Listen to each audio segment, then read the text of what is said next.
Oh yeah, it's time to talk about the Nintendo Wii. Although I wasn't alive when this console was really big, this console was still pretty much the only console I had in my childhood. I got a Switch Lite during the lockdown, so my pre-COVID gamer life was spent playing the Wii and Mini Rush, let's not forget that game. It started with only New Super Mario Bros. Wii, but then I got a few others, and then I hacked the Wii, and now I played one or two more Wii games, let's just say that. Now, the Wii's library may look like it's just shovelware with like one or two good games, but that's not true at all, and actually has really good games on it. Seriously, this list was so hard to put together, but I think I did manage to find the 10 best Wii games. This list isn't completely definitive, but I do really recommend playing all the games on this list. So let's just get into it. Okay, so prior to making this list, I hadn't played much Xenoblade Chronicles. And after starting making this list, I played like 1 or 2 more hours, which isn't a lot considering this is like an 100-hour game. So this is a game that I've had the least experience with on this list. But I think this game really deserves to be on here, because it's amazing that this game can even run on the Wii, to be honest. Like seriously, this game looks like a PSP game. Well, okay, a shovelware PSP game with incredibly low resolution, but a PSP game nonetheless. I also found the plot pretty engaging. They do a really good job with world building, and as far as I got into this game, I've been really engaged with the characters. And I haven't even talked about how great this music is. 3 or 4 hours into this game and I haven't heard a single piece of bad music.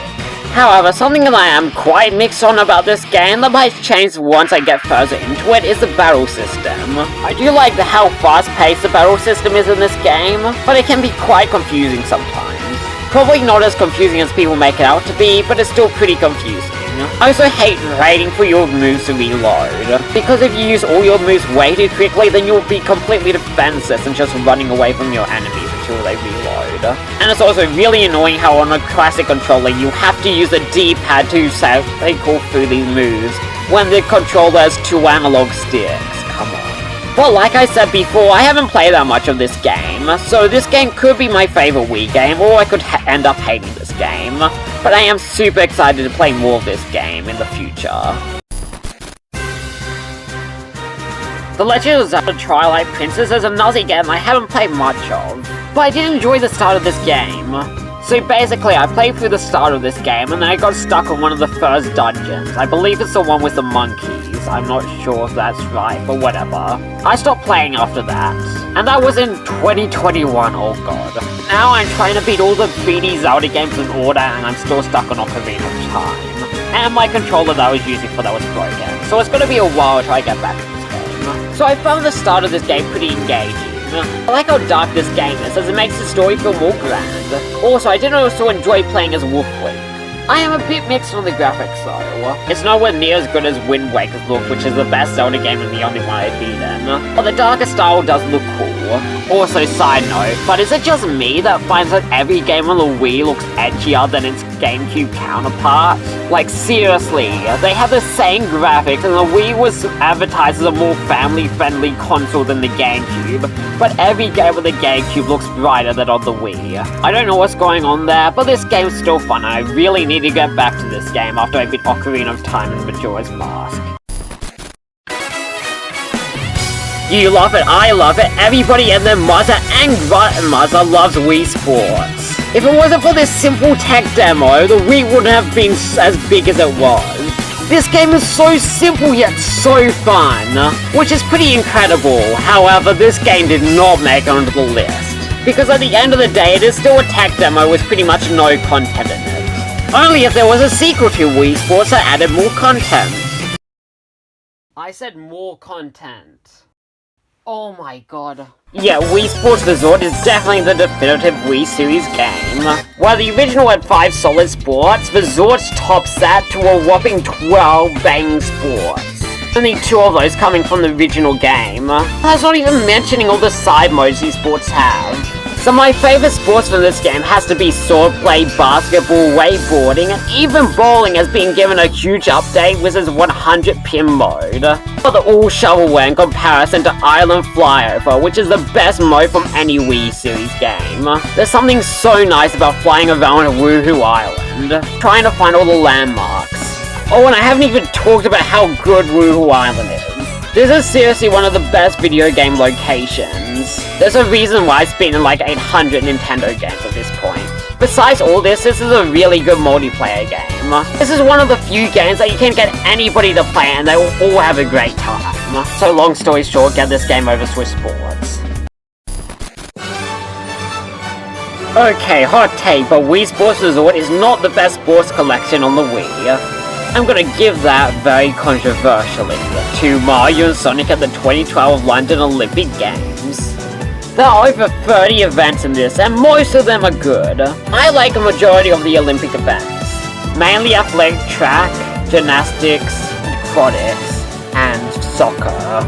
These are simple, short mini-games that are really fun, but the game gets really good with its dream events.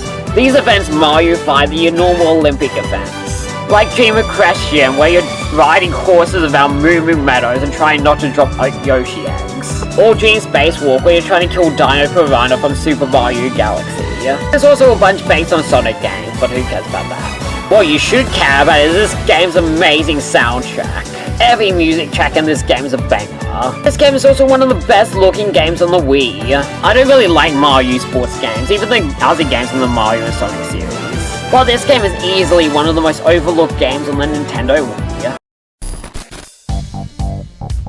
Yeah, back-to-back underrated gems with Wario West Smooth Moves up next.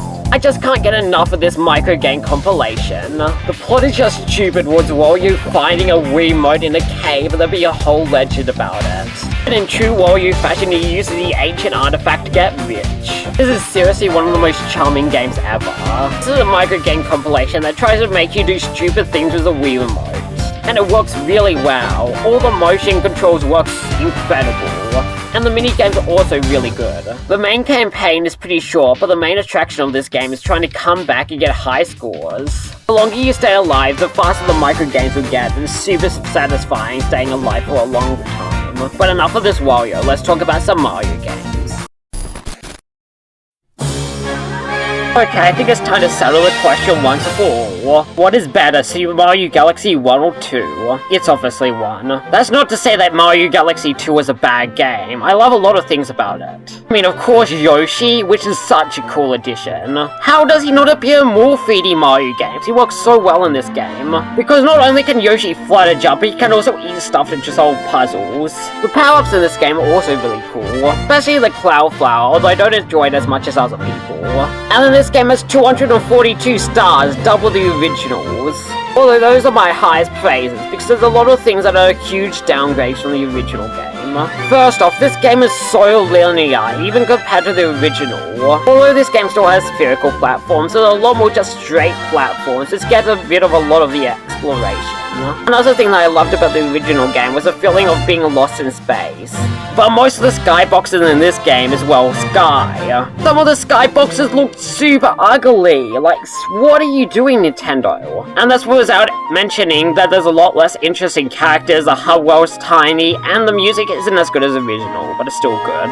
So although this game is great, this is unfortunately the worst mainline Mario game on the Wii. It seems like the only people that like New Super Mario Bros. Wii are the people that grew up with the game. But I also grew up with the game, so who cares? New Super Mario Bros. Wii, you took New Super Mario Bros. On the DS's formula and expanded on it. Maybe it's just because I grew up with this game, and I remember so many of the levels in this game. I mean, there's 1-3 with all the Yoshis, or 2-2 with the mini mushroom. Then there's the raft level in World 5, and another underground one in World 6. Then there's a roller coaster one in World 8, and who can forget that final boss? Because it's seriously hands down the best 2D Mario boss fight. And I love the new power-ups in this game. The ice flower is amazing, and the penguin suit is just a better version of that. But the propeller suit is the best power-up in any Mario game. Also, I like to call it the cheese mushroom, because you can cheese literally every star coin in the game with this. So yeah, this is the best 2D Mario game, although Wonder does give us some competition. But anyway, moving on. Now we're really getting into the great Wii games with Super Smash Bros. Brawl. I found this game to be amazing as the first Smash Bros. Game that I played. Sure, Brawl's multiplayer isn't the best, but it's really good if you're playing casually. Not only do you have an insane amount of stages, including some being brought back from Melee, and the ability to create your own stages, but this game also introduced assist trophies and final smashes. And this game still has the best final smashes in the series. But this game really shines as a single player, especially the Subspace Emissary. This is a 2D platformer that has a huge story where all the characters in the game interact. Subspace might just be the best 2D platform I've ever played, and this is a side mode. And then we have a bunch of challenges, some that are insanely hard, a bunch of event matches, a great classic and all-star mode, modes of a bunch of NES and SNES games, and all the stadium modes. Brawl just has so much content, and although its multiplayer mode might be hard to come back to after playing the other games in the series, its single-player mode makes this game worth getting. When I first played Mario Galaxy, I didn't really like it. I actually traded in for Mario Strikers Charge, and as you can tell that it's not on the list, it wasn't a good deal. But a few years later, when it released on the Nintendo Switch, I came back to this game and found out how great of a masterpiece it really was. In fact, I like this game so much that I 100%ed both the 3D All-Stars version and the original Wii version. This game does so many things right. I love the worlds, the characters are great, and don't even get me started on this music, because it is one, if not the best soundtracks of any video game. I'll love to dive deep into this game in the future if I ever make every mainline Mario game, but for now, I think it's time to answer the real question. What games shouldn't you get for the Wii? We've talked about some must-play games for this console, but now let's talk about 3 Wii games that social distancing should still apply to. First off, the original Mario and Sonic at the Olympic Games game. This game isn't awful, but you're so much better off getting 2012. This game just does not feel as neat. You can probably get it for cheaper, but just stick to 2012. TV King Show Party. Oh my god, what is that name? It seems like a cute quiz game with your Miis, but it isn't. It happens that this is made by my favorite childhood game company, Gameloft. But now my childhood is ruined now that I know that the employees there are on something. Not only is the main game extremely boring, but every time you think that the game's gonna end, there's some random wheel or luck thing that keeps it going, and it's just so boring. Worst game that I own in my collection. Although to be honest, just stick away from all shovelware Wii games. Next up, Carnival Games. Literally one of the most boring games ever. Everybody who grew up with the Wii says that it's one of the best games for the console, but it isn't. Straight up, I don't know how you could have nostalgia for such a trash game. Not only are the minigames boring, but the game looks worse than E.T. on the Atari. Then we have Wii Play. This game is advertised to teach you how to use a Wii remote controller. Thank you, Nintendo, I really needed that. This game is part of the Wii series along with Wii Sports, but they stripped out multiplayer altogether. Like, what are you thinking, Nintendo? Also, Tanks is the only good game, and even that's not that good. And finally, we have the worst non-educational Mario game, Mario Party 9. Look, ND Cube, if they were gonna make the formula for this new Mario Party so bad, then you really shouldn't have changed the formula to begin with. I mean, seriously, why are we in the cars? Just blame Mario Party 8, even though that game looks significantly worse, it's a way better game. Okay, I got really annoyed there. Anyway, let's move on to number 1. Number 1 is Mario Kart Wii. I never fail to shock people, do I? I mean, it's not like I haven't talked to death about this game with my last 2 videos. This is one of, if not the best Mario Kart games. The controls are really good in this game.